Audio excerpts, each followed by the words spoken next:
संतोष देशमुख हत्या प्रकरणात स्थापन करण्यात आलेल्या एसआयटीवरून अनेक वाद निर्माण झाले।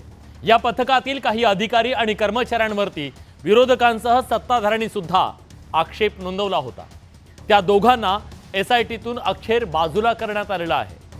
बघूया नेमका वाद तरी काय।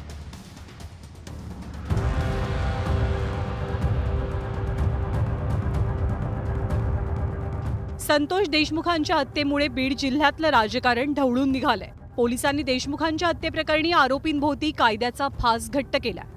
तसंच खंडणी प्रकरणीही वाल्मिक कराड आणि त्याच्या साथीदारांची सीआयडी कडनं चौकशी होते। एकीकडे या प्रकरणाच्या सीआयडी तपासाला वेग आलाय, तर दुसरीकडे या प्रकरणाची एसआयटी चौकशीही सुरू आहे। मात्र एसआयटी चौकशीवरनच वाद निर्माण झाला। विरोधकांसह स्थानिक सत्ताधारी आमदारांनी काही अधिकारी आणि कर्मचाऱ्यांवरती आक्षेप घेतला।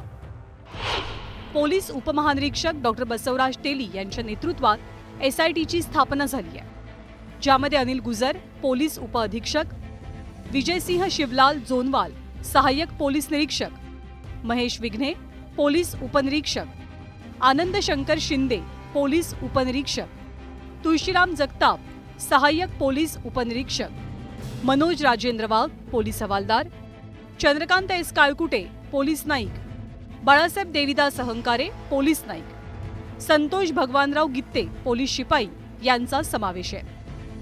पण या पथकातील पोलीस उपनिरीक्षक महेश विघ्ने आणि पोलीस हवालदार मनोज राजेंद्र वाघ यांच्यावर राजकीय नेत्यांनी आक्षेप घेतला होता। एसआयटी नेमल्या गेली, त्यातील काही 8-10 अधिकारी ते मुळात बीड जिल्ह्याशी संबंधित आहेत आणि आरोपीशी सुद्धा त्यांची घनिष्ठ ओळख आहे, मैत्री आहे म्हणणार नाही। अशा वेळेस ती चौकशी सुद्धा फेअर होणार नाही आणि चौकशीतून निष्पन्न होण्याची शक्यता दिसत नाही।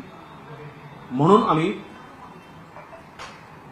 या अधिकाऱ्यांना बदलण्याची मागणी केली। याच्यातले चौकशी अधिकारी बदलले पाहिजे। चौकशी अधिकारी हे आरोपीशी संबंधितच आहे, त्यांचे इंटरेस्ट तिथं आहेत, त्यांची तिथं बदली झाली पाहिजे आणि तिथं एक IPS दर्जाचा अधिकारी जो राज्यस्तरावर सक्षम यंत्रणा राबवणारा आहे याची नेमणूक झाली पाहिजे।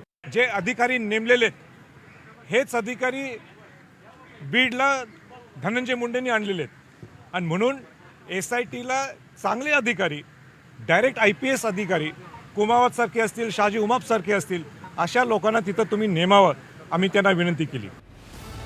राजकीय नेत्यांनी आक्षेप घेण्यामागे कारणही तसंच होतं। खंडणी प्रकरणातील आरोपी वाल्मिक कराड सोबत या दोनही पोलीस कर्मचाऱ्यांचे फोटो सोशल मीडियावरती व्हायरल झाले होते, त्याचमुळे त्यांच्यावरती आक्षेप नोंदवला गेला। पण आता हे दोनही पोलीस अधिकारी आणि कर्मचाऱ्यांना एसआयटीच्या तपास कामातनं वगळण्यात आल्याचं सूत्रांनी सांगितलंय। सुरेश जाधव, न्यूज 18 लोकमत, बीड।